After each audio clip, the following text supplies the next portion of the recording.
Argentina's Navy is analyzing a noise that may have come from a missing submarine with 44 crew members on board.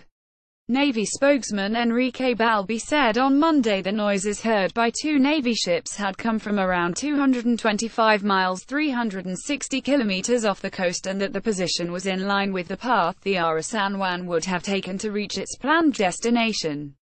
The Ara San Juan disappeared 268 miles off Argentina's southern Atlantic coast on Wednesday, with the UK, US, Brazil, Chile and Uruguay all assisting in the search.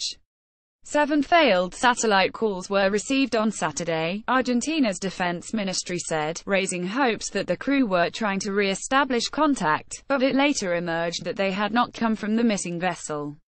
Key questions on disappearance of Ara San Juan. Initially, the country's navy suspected that the submarine, which left the southern city of Ushuaia for Mar del Plata, more than 1,800 miles away, had suffered a communications problem. The Navy later revealed that it had reported a mechanical breakdown in its final transmission. The crew were thought to have several days of food supply, but unlike nuclear-powered UK and US submarines, the 66 meters (216 feet) long Ara San Juan is cell-electric, meaning that it has a finite supply of fuel, food and oxygen.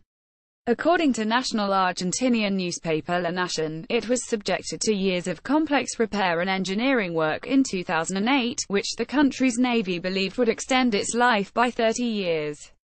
More follows.